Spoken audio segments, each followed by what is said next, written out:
Hello everyone, welcome back to our new video. In our today's video, we will be continuing the topic cell organelles. In our previous video, discussed about endoplasmic reticulum. इससे पहले वाली video में हमने बात करी पहले cell organelle या cytoplasmic organelle की, जो कि आपका था एंडोप्लाज्मिक रेटिकुलम। हमने उसके बाद की स्ट्रक्चर की, नंबर की, कैसे वो वेरी करता है, उसके टाइप्स की और उसके फंक्शंस की। और आज हम बात करेंगे हमारे अगले topic that is the Golgi apparatus या फिर Golgi bodies. Next topic is Golgi apparatus और गोल्गी बॉडीज।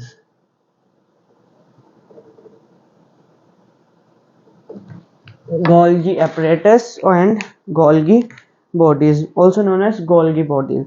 इसका नाम Golgi apparatus क्यों पड़ा, वहां से हम शुरू करेंगे। This cell organelle was discovered by the scientist Camillo Golgi. It was discovered by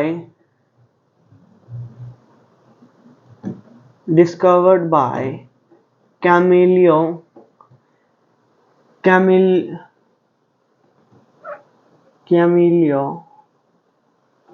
Golgi, जिसकी वजह से इसका नाम गोल्गी बॉडी या फिर गोल्गी apparatus बना। अब ये है क्या, अब हम बात करते हैं इसकी डेफिनेशन की। तो गोल्गी बॉडी या फिर Golgi apparatus consist of a system of membrane bound vesicles arranged parallel to each other. Golgi apparatus की अगर हम बात करें डेफिनेशन की, तो गोल्गी apparatus क्या है? ये है एक system of, it is a system of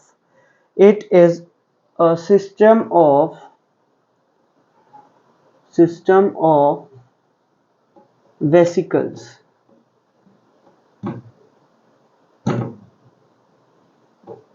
It is a system of vesicles. Vesicles कौन से vesicles? Membrane bounded vesicles which are arranged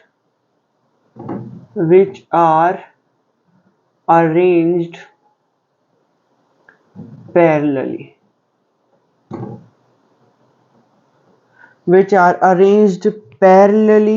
to each other, या फिर आप बोल सकते हो parallel to each other. It is a system of vesicles which are arranged parallel to each other in stalks.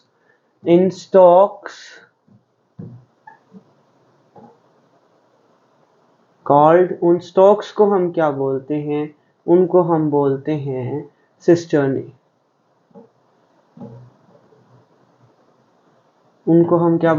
Cisternae.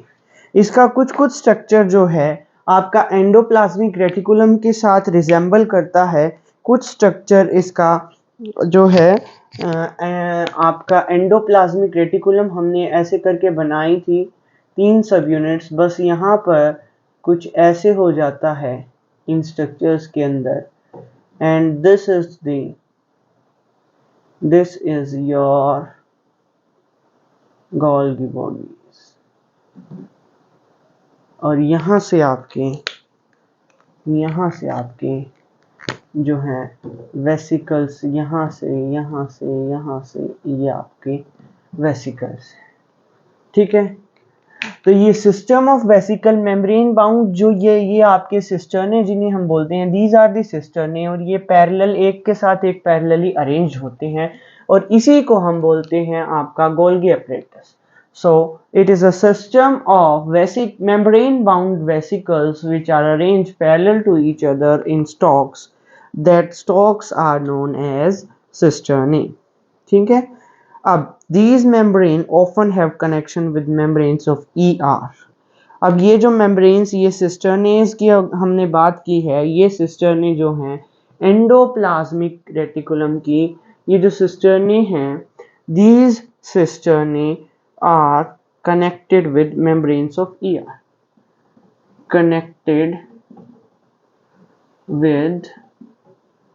Membranes of endoplasmic reticulum की membrane के साथ भी इनके कुछ कनेक्शंस होते हैं and therefore constitutes another portion of complex cellular membrane system. और ये दोनों ही मिलकर एंडोप्लाज्मिक रेटिकुलम और गोल्गी एपरेटस मिलके दोनों ही एक कॉम्प्लेक्स सेलुलर मेम्ब्रेन सिस्टम बनाते हैं। ठीक है, endoplasmic reticulum plus Golgi bodies या फिर Golgi apparatus constitutes to form complex cellular mechanism membrane system। Complex cellular membrane system बनाते हैं। अब हमने बात की एंडोप्लाज्मिक रेटिकुलम, वहां पर तो आपके बन रहे थे फैट्स, लिपिड्स और एक तरफ बन रहे थे आपके प्रोटीन्स। अब यहाँ पर हम बात करें तो material synthesized near the endoplasmic reticulum, इनका काम क्या है, गोल्गी एपरेटस। अब उन्होंने तो जो है प्रोटीन को या फिर लिपिड्स को या फिर फैट्स को सिंथेसाइज किया। अब ये गोल्गी बॉडीज क्या करेंगी, ये उस मटेरियल को जो है वो पैक करेंगी and dispatch to various targets inside and outside the cell. जो मटेरियल गोल्गी एपरेटस का फंक्शन जो आता है, जो कि मेन इंपॉर्टेंट फंक्शन है, वो है कि ये क्या करते हैं, ये जो मटेरियल सिंथेसाइज होता है आपके एंडोप्लाज्मिक रेटिकुलम के अंदर, उस मटेरियल को पैकेज करते हैं, pack and dispatch the material synthesized by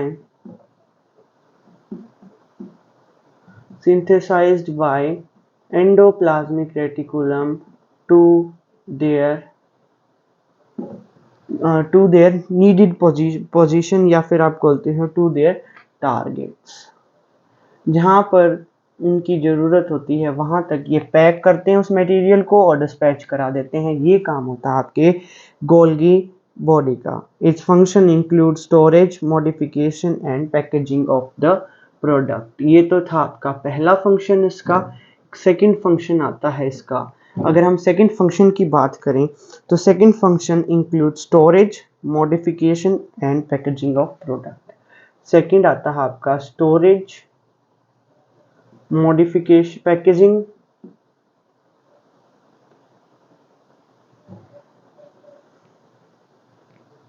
packaging and modification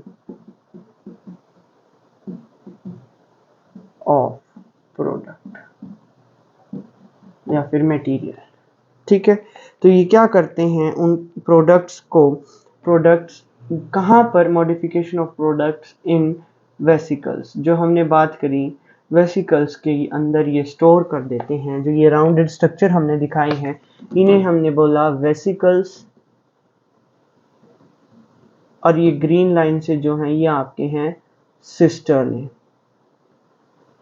तो सिस्टर्ने तो क्या कर रहे हैं, वहां से मटेरियल को ला रहे हैं और उसके अंदर आपको मॉडिफाई कर रहे हैं, लेकिन पैक किसकी फॉर्म में कर रहे हैं, पैक कर रहे हैं आपके वेसिकल्स की फॉर्म के अंदर। ठीक है, द गोल्गी अपरेटस जो है वो क्या करता है, it functions as storage, modification and packaging of product. उसके बाद हम बात करते हैं कुछ और फंक्शंस की। तो थर्ड फंक्शन इसका आता है, in some cases complex sugar may be made from simple sugar in the Golgi apparatus.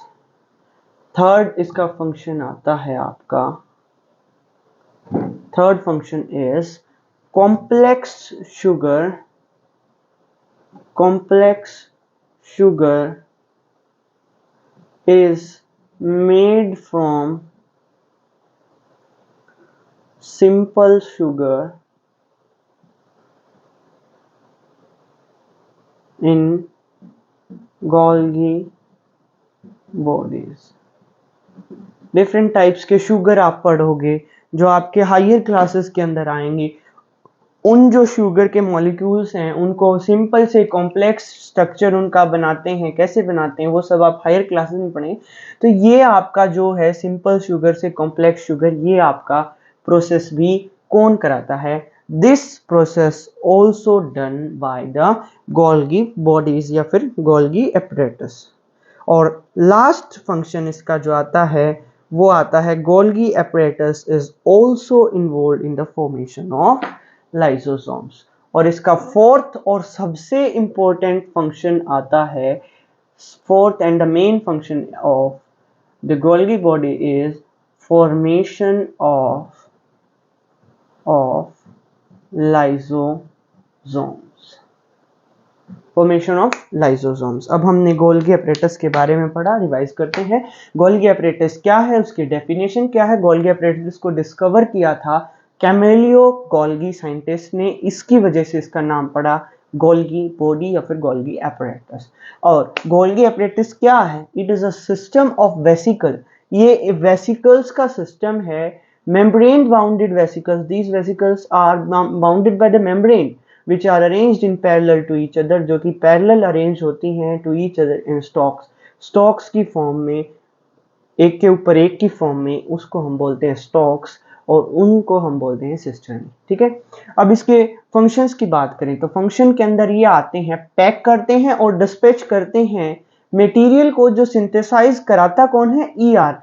जो मटेरियल सिंथेसाइज ईआर के थ्रू होता है उसको ये पैक कराते हैं और डिस्पैच कराते हैं टू देयर डेफिनेट टारगेट्स के पास। सेकेंड इसका फंक्शन आता है storage, packaging and modifications of the products in the vesicles.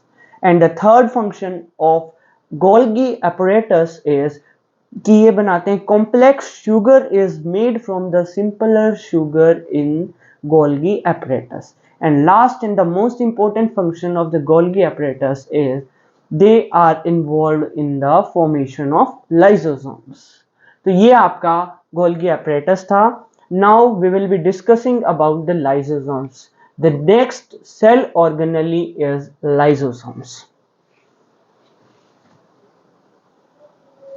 हाँ जी, तो आपका नेक्स्ट जो सेल ऑर्गेनेली आता है वो आता है आपका लाइसोसोम्स। अब लाइसोसोम्स क्या, हमने बात की इनको बनाता कौन है। पहली बात तो हमने अभी पढ़ के आए that these are formed by the Golgi bodies. तो अब हम बात करते हैं लाइसोसोम्स हैं क्या। Lysosomes are membrane bounded sac filled with digestive enzymes। बहुत ही इंटरेस्टिंग सेल ऑर्गेनेली है lysosomes. So lysosomes are vesicles, membrane bound vesicles filled with digestive enzymes। So lysosomes are membrane bounded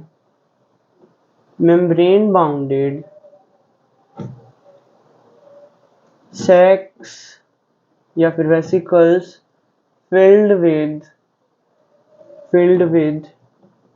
digestive enzymes।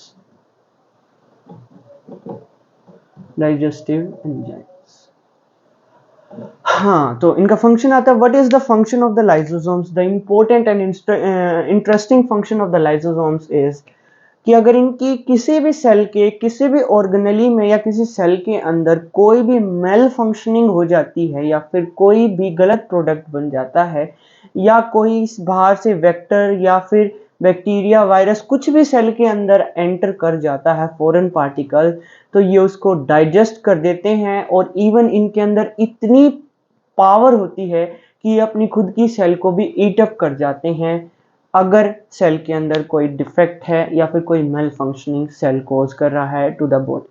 So lysosomes का ये बहुत important function है, इसीलिए इनके अंदर डाइजेस्टिव एंजाइम्स होते हैं to digest the foreign particles or even to digest their own cell if it is malfunctioning or malbehaving and causing any problem or defect to the body.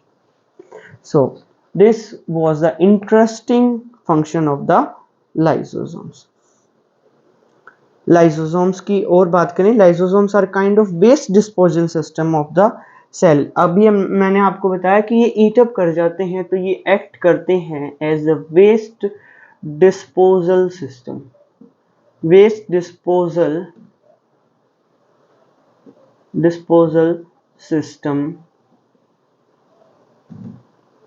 of cell। waste disposal system of the cell, cell का waste को जो ये बाहर निकालते हैं। These help to keep the cell clean by digesting any foreign particle as well as worn out cell organelle। तो इसका function की अगर हम बात करते हैं तो फंक्शन की हम बात करते हैं, इंपॉर्टेंट फंक्शन है लाइसोसोम्स का। कई बार 1 नंबर में या 2 नंबर में एक क्वेश्चन आ जाता है, what is lysosome and what is its function. तो लाइसोसोम्स का फंक्शन क्या है? Lysosomes helps to keep the cell clean by digesting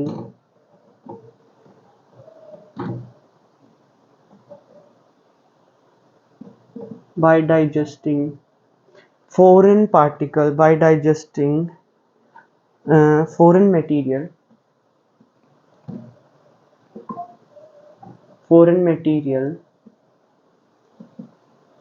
as well as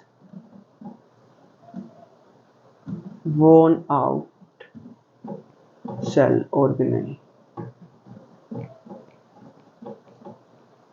कोई भी खराब सेल ऑर्गेनेली जो है उसको भी यही डाइजेस्ट करते हैं। Foreign material entering the cell such as bacteria, virus या फिर कोई भी ऐसा फूड जो सेल को नहीं चाहिए। हमने बात की थी कि सेल मेम्ब्रेन सेमी परमिएबल है, वो सिर्फ उस मटेरियल को अंदर आने देगी जिसकी नीड है। लेकिन कई बार गलती से अगर कुछ ऐसा मटेरियल या कुछ फूड प्रोडक्ट आ जाता है जो सेल को चाहिए नहीं होता है, तो उसको रिमूव आउट कौन करता है? उनको रिमूव आउट करते हैं लाइसोसोम्स। ठीक है, उसके बाद हमने बात कर ली है बैक्टीरिया की, वायरस की। Which break complex substances into simpler substances। हमने बात करी थी गोल्गी बॉडीज की, तो वो कॉम्प्लेक्स शुगर बनाते हैं सिंपल से, लेकिन यहाँ उल्टा है। ये जो है कॉम्प्लेक्स सब्सटेंस को चेंज कर देते हैं, changes into simple substance, into simple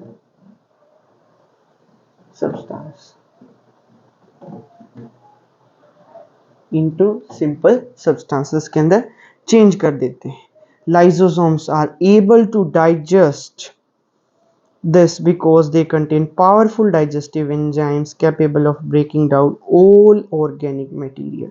तो लाइसोसोम्स ऐसा क्यों कर पाते हैं? क्योंकि लाइसोसोम्स के पास क्या है? डाइजेस्टिव एंजाइम्स, जो कि हाईली एसिडिक होते हैं, जो कि आपके किसी भी सब्सटेंस को ब्रेक डाउन कर देते हैं। तो इसी वजह से lysosomes are also known as suicidal bags। Lysosomes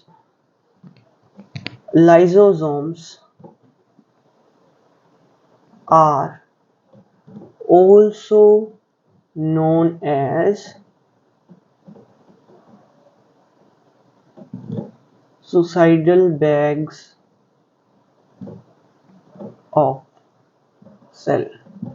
cell के सुसाइडल बैग भी बोला जाता है। इन्हें क्यों बोला जाता है? एक एग्जांपल के थ्रू समझते हैं। When the cell gets damage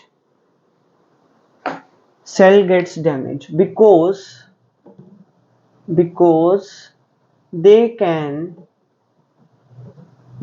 burst and destroy the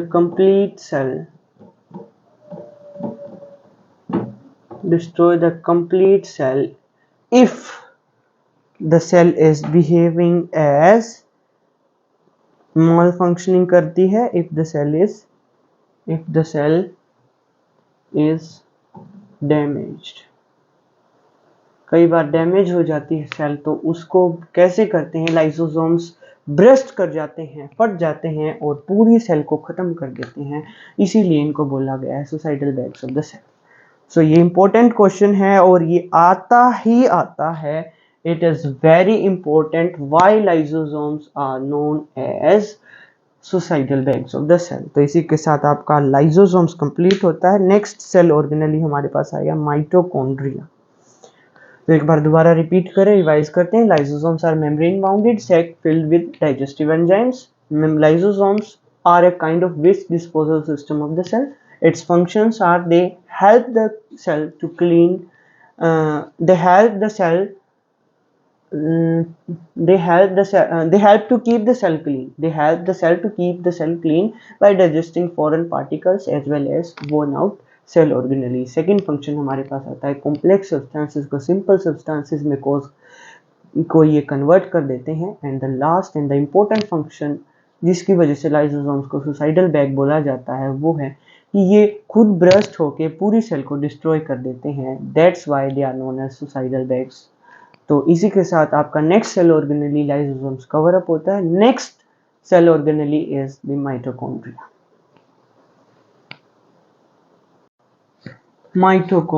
mitochondria हमारा नेक्स्ट सेल ऑर्गेनेली है।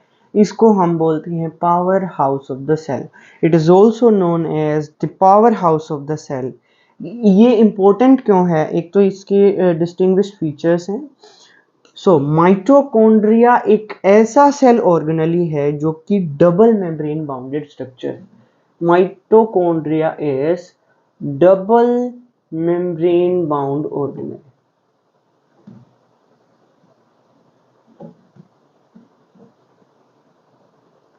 सेल मेम्ब्रेन सबकी हमने पढ़ी। मेम्ब्रेन बाउंडेड हमारा राइजोसोम्स थी, मेम्ब्रेन बाउंडेड हमारे एंडोप्लाज्मिक रेटिकुलम है, मेम्ब्रेन बाउंडेड हमारे लाइसोसोम्स है, मेम्ब्रेन बाउंडेड हमारे ईआर हैं। लेकिन माइटोकॉन्ड्रिया ऐसा सेल ऑर्गेनेली है जो कि डबल मेम्ब्रेन बाउंड होता है। So the double membrane bound cell organelle in the power house of the cell is the mitochondria. अब इसकी डबल मेम्ब्रेन है तो एक आउटर होगी जो बाहर की तरफ होगी और एक इनर मेम्ब्रेन होगी जो अंदर की तरफ होगी। सो द आउटर मेम्ब्रेन जो है आपके माइटोकॉन्ड्रिया की, आउटर मेम्ब्रेन जो है वो पोरस है, मीन्स पोर्स है आउटर मेम्ब्रेन के पास, और inner membrane is deeply folded. तो आउटर मेम्ब्रेन तो आपकी हो गई पोरस और इनर मेम्ब्रेन आपकी होगी डीपली फोल्डेड। फोल्ड्स होते हैं माइटोकॉन्ड्रिया, जिसका स्ट्रक्चर आप हायर क्लासेस में पढ़ेंगे। अभी आपके पास स्ट्रक्चर नहीं है, you just only need to read this and learn this much theory only, no diagram is there. तो आपका इनर मेम्ब्रेन वो डीपली फोल्डेड है और आउटर मेम्ब्रेन पोरस है। जो फोल्ड्स हैं, ये जो हमने फोल्ड्स बोले कि इनर मेम्ब्रेन के पास फोल्ड्स हैं, ये इनर मेम्ब्रेन के पास जो फोल्ड्स है ये इंक्रीज करा देते हैं आपके surface area for ATP generating chemical reaction. ये क्या कराते हैं? इंक्रीज करते हैं सरफेस एरिया। किस लिए सरफेस एरिया को इंक्रीज कराते हैं? ये सरफेस एरिया को इंक्रीज कराते हैं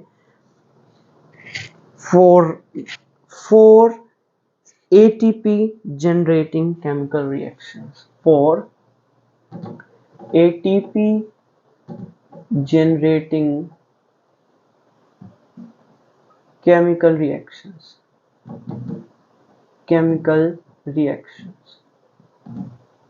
ATP को हम क्या बोलते हैं? याद कर लें आप।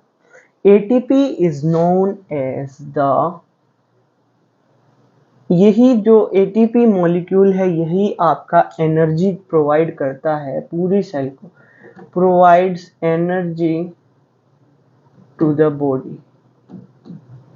ये एनर्जी की एक यूनिट है, यूनिट ऑफ एनर्जी।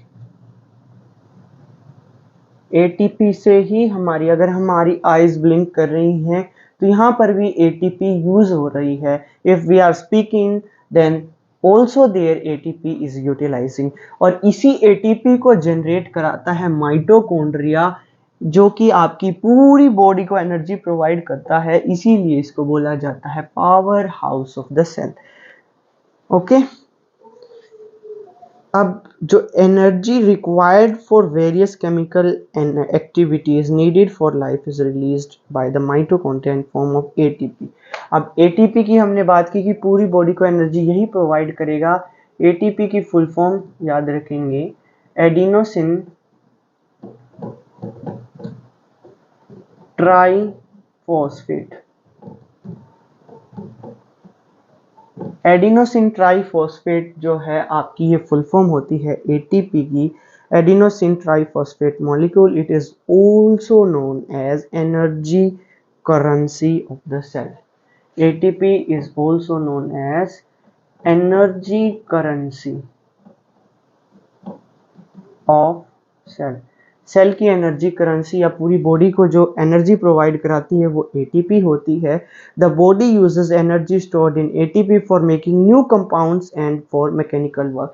बॉडी के अंदर जितना भी वर्क जनरेट हो रहा है मैकेनिकल या फिर हम थिंक कर रहे हैं, कुछ भी हो रहा है वो एटीपी की हेल्प से हो रहा है। Without ATP we are not able to perform even a single task, we are not able to even blink our eyes. ठीक है। Mitochondria are strange organelle in sense that they have their own DNA and ribosomes। अब हम बात करते हैं एक और important और यूनिक फीचर की कि माइटोकॉन्ड्रिया के पास अपना खुद का डीएनए होता है। They have their own DNA, have their own DNA and ribosomes. हमने बात की कि जेनेटिक मटेरियल सारा न्यूक्लियस के अंदर है, लेकिन इसके पास अपना खुद का डीएनए होता है। Mitochondria have their own DNA and ribosome, therefore mitochondria are able to make some of their own proteins। Mitochondria के पास डीएनए भी है, राइबोसोम्स भी हैं, जिसकी वजह से they are able to make some of their proteins. कुछ प्रोटीन्स जो इनको चाहिए होते हैं ये खुद ही जनरेट करा लेते हैं, क्योंकि इनके पास डीएनए भी है, राइबोसोम्स भी। डीएनए से राइबोसोम्स से प्रोटीन कैसे बनता है ये आप हायर क्लासेस में पढ़ेंगे, लेकिन यही जो है मेन रीजन है कि आपका प्रोटीन्स को भी बना लेते हैं खुद के। So this was the mitochondria, power house of the cell. And इसके साथ आपका फोर्थ सेल ऑर्गेनेली भी कवर होता है। Next cell organelle is your plastids. अब हम बात करेंगे कि प्लास्टिड्स क्या होते हैं। Next cell organelle is plastids. Plastids जो हैं ये प्रेजेंट होते हैं सिर्फ animal cell, sorry plant cell के अंदर, sorry these are only present in plant cell, only present in plant cell. हमने 4 टाइप्स की सेल पढ़ी थी, एनिमल सेल, प्लांट सेल, पहले हमने पढ़ी प्रोकैरियोट, यूकैरियोट। यूकैरियोट के अंदर हमने 2 पढ़ी, प्लांट सेल और एनिमल सेल। तो ये सिर्फ प्लांट सेल के अंदर प्रेजेंट होते हैं, एनिमल सेल के अंदर प्रेजेंट नहीं होते और इनका काम भी कुछ नहीं होता प्लांट्स एनिमल सेल के अंदर। ये to types of plastid. Plastids जो हैं 2 तरीके के प्लास्टिड्स आपके प्लांट सेल के अंदर प्रेजेंट होते हैं। Plastids are of 2 types that are present in plant cell, that are chromoplasts and leucoplast. Number 1 is chromoplast and number 2 is leucoplast। Chromoplast and leucoplast, तो 2 टाइप्स के प्लास्टिड हुए आपके, chromoplast जो कि कलर्ड प्लास्टिड्स हुए और ल्यूकोप्लास्ट जो कि कलरलेस या फिर व्हाइट प्लास्टिड्स हुए। तो chromoplast are colourless, sorry colored plastids and leucoplasts are colorless or white plastids। ठीक है। क्रोमोप्लास्ट कंटेन करते हैं एक पिगमेंट जो कि बहुत इंपॉर्टेंट पिगमेंट होती है प्लांट्स के अंदर, जो कि होती है क्लोरोफिल, जिसकी हेल्प से प्लांट अपना खुद का फूड सिंथेसाइज करता है। ठीक है, जिसकी वजह से फोटोसिंथेसिस होती है। तो ये contain chlorophyll molecule. Higher classes में आप क्लोरोप्लास्ट भी पढ़ेंगे, जो कि वो भी डबल मेम्ब्रेन बाउंड ऑर्गेनेली है और उसके अंदर भी खुद का डीएनए होता है। तो ये आपका chloroplast are important for plant photosynthesis in plants. Chlorophyll pigment जो कि होती किसके अंदर है, क्लोरोप्लास्ट के अंदर, इन क्लोरोप्लास्ट, इन क्लोरोप्लास्ट। तो क्लोरोफिल मॉलिक्यूल किसके अंदर होती है, इन क्लोरोप्लास्ट की, जो कि इंपॉर्टेंट होती है for the photosynthesis in plants. Chloroplast also contain various yellow orange pigments in addition to chlorophyll. Chlorophyll तो हमने बताया आपका ग्रीन पिगमेंट होता है, जिसकी वजह से प्लांट के अंदर ग्रीन कलर आता है। इसके अलावा क्लोरोप्लास्ट के अंदर ऑरेंज एंड रेड पिगमेंट्स जो होते हैं वो ऑल्सो प्रेजेंट होते हैं, ऑल्सो प्रेजेंट। ऑरेंज और येलो, सॉरी रेड नहीं, yellow, orange and yellow pigments, orange and yellow pigments are also present. Leucoplasts are primarily organelles in which materials such as starch, oil, protein granules are stored. तो leucoplast के अंदर क्या होता है आपका, ये एक स्टोरेज ऑर्गेनेली है जिसके अंदर स्टोरेज के अंदर स्टार्च, फैट, प्रोटीन, लिपिड्स और ऑयल, ये सब स्टोर होता है। क्या होता है, स्टोर होता है किसके अंदर, ल्यूकोप्लास्ट के अंदर। ठीक है। Internal organisation of chloroplast contain, अच्छा है इसके अंदर, क्लोरोप्लास्ट की हम बात करें। क्लोरोप्लास्ट के अंदर क्या है, numerous membrane layer embedded in material called stroma. इसके अंदर स्ट्रोमा होता है, और स्ट्रोमा कैसे होता है, ऐसे ऐसे ऐसे एक के ऊपर एक, ये भी स्टॉक में प्रेजेंट होते हैं। स्ट्रोमा का स्ट्रक्चर आप वैसे तो हायर क्लासेस में पढ़ें, लेकिन हम आपको बता देते हैं, दिस इज द स्ट्रोमा। जैसे कि राउंड डिस्क एक के ऊपर एक के ऊपर एक जची होती हैं, इसी को हम स्ट्रोमा बोलते हैं।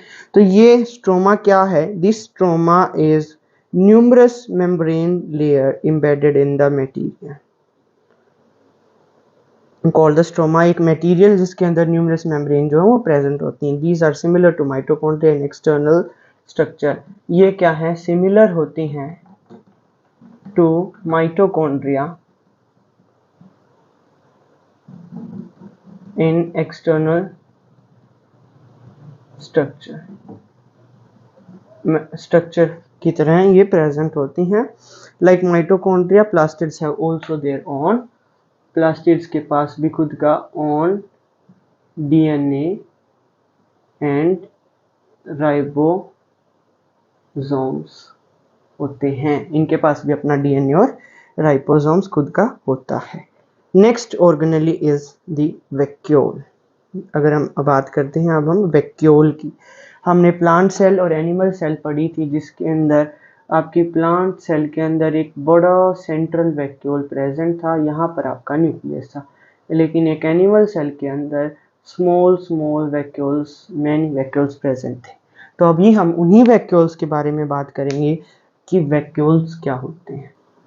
हम बात करते हैं वैक्यूल की। तो वैक्यूल क्या है, वैक्यूल भी एक स्टोरेज है, स्टोरेज सैक्स फॉर सॉलिड और liquid contents. Vacuoles are storage sacs for solids and liquids.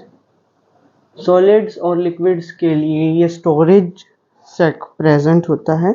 For the liquid content, vacuoles are small size in animal while large होते हैं। वैक्यूल्स जो है स्मॉल होते हैं एनिमल सेल के अंदर, अभी हमने बात की थी एनिमल सेल के अंदर, और लार्ज होते हैं प्लांट सेल के अंदर।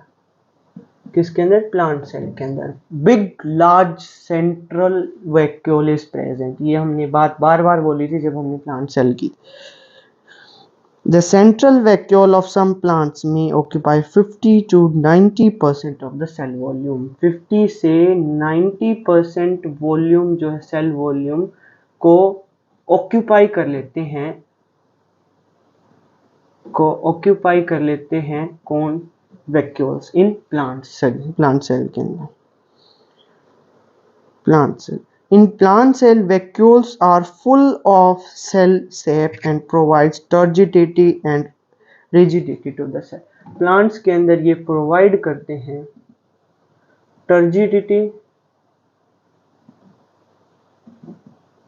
and rigidity. हार्ड स्ट्रक्चर होते हैं और ये बेंड नहीं हो सकते। क्यों प्लांट्स बेंड नहीं हो सकते? एनिमल्स हम हैं, हम बेंड हो सकते हैं, लेकिन क्या आपने किसी प्लांट को ऐसे आप बेंड कर सकते हो जो एक वेल डेवलप्ड प्लांट है, जैसे एक बड़ा ट्री है, उसको आप बेंड नहीं कर सकते। तो ये टर्जिड हैं एंड रिजिड हैं, हार्ड हैं और बेंड नहीं हो सकते। किसकी वजह से? ये सिर्फ वैक्यूल्स की वजह से। Many substances of importance in life of plant are stored in vacuoles. बहुत सारे ऐसे important substances होते हैं जो plants को चाहिए होते हैं, वो सब store किस में होते हैं? vacuoles के अंदर store होते हैं। Include करते हैं amino acids के साथ include करते हैं आपके amino acids हैं, sugars हैं, organic acids and proteins। तो ये वैक्यूल्स के अंदर क्या क्या स्टोर्स हो सकता है? इसके अंदर अमाइनो एसिड स्टोर हो सकते हैं, अमाइनो एसिड स्टोर हो सकते हैं। इसके अंदर आपके स्टोर हो सकते हैं sugar, organic acids and protein. Sugar, organic acids,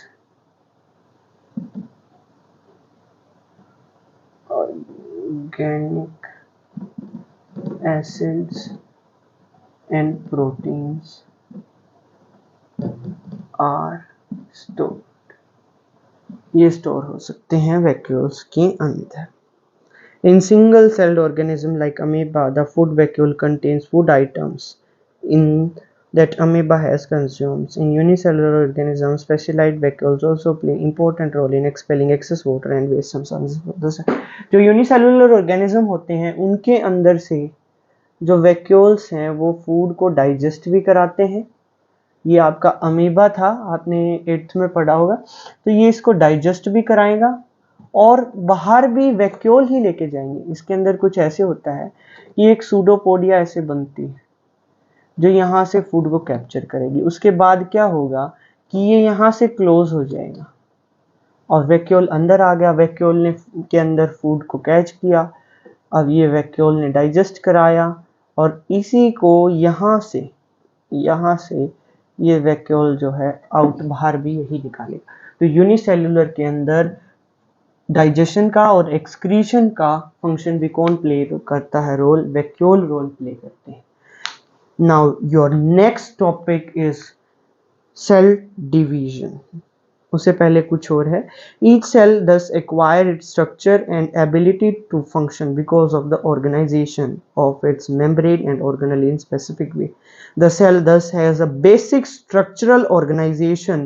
This helps the cell to perform functions like respiration, nutrition, clearing of the waste material or forming new product. The cell is the fundamental structural unit of the living organism. It is also the basic fundamental unit of life। ये जो आपका chapter का name था कि fundamental unit of life क्यों बोला गया है सेल को, उसका आंसर आपका यहाँ पर गिवन है।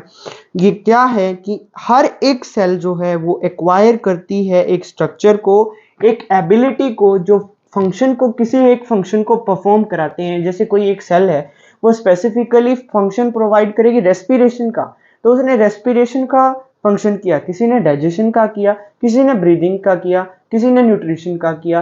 तो उसी के साथ आपका कंप्लीट ऑर्गेनिज्म फॉर्म हो जाता है। इसी की वजह से आपकी जो सेल है उसको आपको फंडामेंटल यूनिट ऑफ लाइफ बोला जाता है या फिर fundamental structural unit of a living organism. तो ये था आपका चैप्टर। इसमें एक अलग से टॉपिक गिवन है जो कि इम्पोर्टेंट टॉपिक है, वो आता है आपका सेल डिवीजन। सेल डिवाइड कैसे होती है। और फर्दर सेल डिवाइड होकर टिश्यू बनाती है, टिश्यू से आपका ऑर्गन बनता है, ऑर्गन से ऑर्गन सिस्टम से आपका ऑर्गेनिज्म फॉर्म होता है। तो अब हम इसी को डिस्कस करेंगे कि सेल डिवाइड कैसे होती है। तो नेक्स्ट टॉपिक आपका आता है सेल डिवीजन, जो कि एक इम्पोर्टेंट टॉपिक है। अब हमने बात की थी सेल की, तो सेल जो है वो ग्रो करेगी ग्रो। उसके बाद सेल कभी जो है ओल्ड भी होगी, डेड भी होगी, कुछ सेल इंजर्ड भी होंगी। अब उस रिकवरी को कौन रिकवर करा पाएगा बॉडी के अंदर, वो रिकवर हो पाता है सेल डिवीजन की वजह से। इसी की वजह से आपकी नई सेल बनती है from the old cells. So new cells are formed in the organism by cell division. हम बात करते हैं डेफिनेशन की, तो सेल डिवीजन है क्या? The process by which new cells are made. Cell division is the process by which new cells are made। नई cells कैसे बनती हैं? वो सेल डिवीजन से बनती हैं आपकी। There are two types of main cell division. Cell division जो है वो आपका दो तरीके का होता है। एक तो होता है आपका mitosis and the second one is meiosis। Number 1 is mitosis, number 2 is meiosis। ठीक है, अब हम बात करते हैं the process of cell division by which most of the cell divide for growth is called mitosis. जिससे ज्यादा सेल जिसमें डिवाइड होंगी वो होगा आपका माइटोसिस। तो the process of cell division by which most of the cell divide for growth. Mitosis is the process by which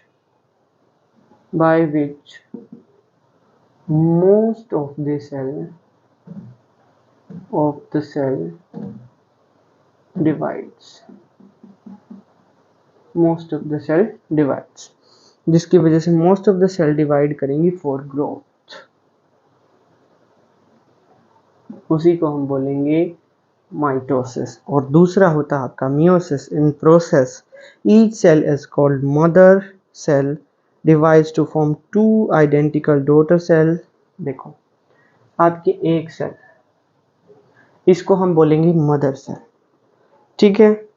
और इसके अंदर होते हैं आपके क्या होते हैं? आपके क्रोमोसोम्स होते हैं। ऐसे क्रोमोसोम्स क्या होते हैं? ऐसे क्रोमोसोम्स होते हैं। ये इसके अंदर ऐसे क्रोमोसोम्स होते हैं। यहाँ पर क्रोमोसोम्स होते हैं सेल के अंदर। इसको हम बोलते हैं मदर सेल। अब ये मदर सेल डिवाइड करती है to form two daughter cells. आपकी दो डॉटर सेल्स बना लेती है। यही आपकी single mother cell forms two daughter cells. दो डॉटर सेल्स बना लेती हैं आपकी यही मदर सेल्स, जिसके अंदर क्रोमोसोम्स जो हैं ऐसे चले जाते हैं। आपके क्रोमोसोम्स आगे, तो ये आपकी हो गई दोनों डॉटर सेल्स। तो क्वेश्चन आए process by which most of the cell divides for growth is known as dash, तो माइटोसिस होगा। Process in which mother cell divides into two daughter cells is dash, तो क्या होगा? माइटोसिस होगा आपका, mitosis. तो हमने बात की कि मदर सेल जो है वो डिवाइड करती है डॉटर सेल्स के अंदर। Daughter cells have the same number of chromosomes as of mother cell. जितना number of chromosomes mother cell के अंदर होते हैं, number of chromosome is same as of mother cell. जितना number of chromosome mother cell में होगा उतना ही जो है आप डॉटर सेल्स के अंदर जाएगा। अब ये जो माइटोसिस है ये हेल्प करती है growth and repair of tissue in organism. Tissue अगला आपका नेक्स्ट चैप्टर टिश्यू है। तो टिश्यू की ग्रोथ को और रिपेयर को ये हेल्प कराती है ऑर्गेनिज्म में। Specific cell of reproductive organ and tissue in animal, plant and plants divide to form gametes। Reproductive organ होते हैं, हाउ ऑर्गेनिज्म रिप्रोड्यूस, ये आपने 8th में पढ़ा। तो जो रिप्रोडक्टिव ऑर्गन्स होते हैं उनकी सेल्स डिवाइड करती हैं टू फॉर्म गैमीट्स, गैमीट्स बनाती हैं, जो कि आपने male gamete and female gamete पढ़ा भी है। वैसे ही गैमीट्स बनाती हैं to form gametes which after fertilisation give rise to the offspring, जिसके बाद जो है आपका ऑफस्प्रिंग जो है वो डेवलप होता है। अगली आती है आपकी meiosis. They divide by different process called meiosis. कुछ सेल्स जो ऑफस्प्रिंग में बनती हैं वो ऑफस्प्रिंग में कैसे बनती हैं, वो डिवाइड करती हैं। देखो यहां लिखते हैं गैमीट्स, सॉरी, रिप्रोडक्टिव ऑर्गन से गैमीट्स बनते हैं, ठीक है। ये किसकी हेल्प से बनते हैं, ये होते हैं मियोसिस की हेल्प से, ठीक है। और यहां लिखते हैं हम, जो गैमीट्स हैं वो फर्टिलाइजेशन के बाद, गैमीट्स आफ्टर फर्टिलाइजेशन वो बनाता है आपका ऑफस्प्रिंग, ऑफस्प्रिंग बना देते हैं। वो कैसे बनता है, वो बनता है मियोसिस से। Meiosis which involve two consecutive divisions. Meiosis includes two consecutive divisions. Mitosis में तो एक ही डिवीजन हुआ है, लेकिन यहाँ पे दो कॉन्स्ट्रक्टिव डिविजन्स होते हैं, टू consecutive divisions होते हैं। When a cell divide by meiosis, it produce 4 new cell instead of 2. The new cell only have half number of chromosomes than the mother cell. तो हमने बात की थी कि यहां से आपकी डॉटर सेल्स बन गई है, तो आया आपका माइटोसिस। बात कर ली हमने माइटोसिस की। माइटोसिस से इससे दो और इससे भी दो, ये आपकी मियोसिस हो गई। ये क्या हो गया, आपकी मियोसिस हो गई। दोबारा करते हैं हम, आपकी सेल बनाते हैं, ये इंपॉर्टेंट टॉपिक है, ये आपका हायर क्लासेस में बार बार रिपीट होगा। 4 पेयर बनाते हैं अब की बार हम क्रोमोसोम्स के, एक पेयर, 2 पेयर, 3 पेयर एंड ये आपका 4th पेयर ऑफ क्रोमोसोम हो गया, ठीक है। इसके बाद सेल क्या करेगी, डिवाइड करेगी। किसमें, कितने में सेल डिवाइड करेगी, सेल डिवाइड करेगी 2 के अंदर।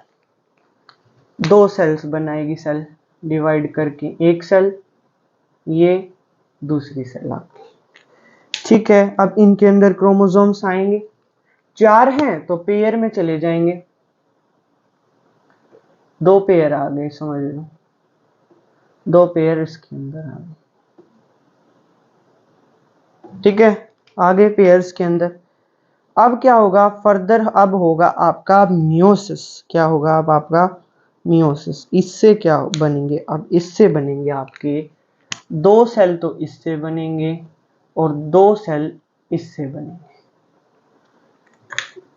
2 सेल इससे बने हैं, अब 2 सेल एक से और 2 सेल एक से, 4 सेल बन गए।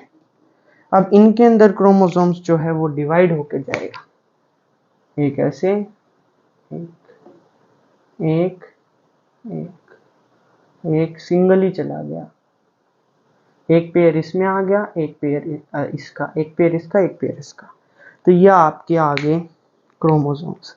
अब ये जो नंबर ऑफ क्रोमोसोम्स हुआ है ना डॉटर सेल्स के अंदर, number of chromosome in daughter cell, number of chromosome in daughter cell is half हो जाएगा। क्या हो जाएगा, हाफ हो जाएगा। अब यहां पर 4 डॉटर सेल्स बनेंगी, 4 डॉटर सेल्स जो आई आपकी, 4 डॉटर सेल्स जो आपकी आई, उनके अंदर नंबर ऑफ क्रोमोसोम जो है वो हाफ हो गया। देन द पेरेंट सेल से हाफ नंबर ऑफ क्रोमोसोम गया। इसी की वजह से आपकी मियोसिस जो है वो रिडक्शनल डिवीजन बोली जाती है। ठीक है, ये आपका हायर क्लासेस में है। इसी की वजह से जो आपकी मियोसिस को हम रिडक्शनल डिवीजन बोलते हैं। आपने कभी सोचा है कि हम इंडिविजुअल या डॉटर सेल्स के अंदर हाफ नंबर ऑफ क्रोमोसोम क्यों हो जाता है? तो ये क्वेश्चन आपका गिवन था लास्ट। तो इसी के साथ your chapter has been completed. I hope you have understood the today's topic. In our today's video, we had covered the cell organelles and the cell division. So I hope this video has been very useful to you. You have learned something from this video. If you have any doubts, then post down in the comment section. I will clear all your doubts and make a special video of your doubts. So thank you for watching. Do like, share and subscribe to my channel. Thank you all.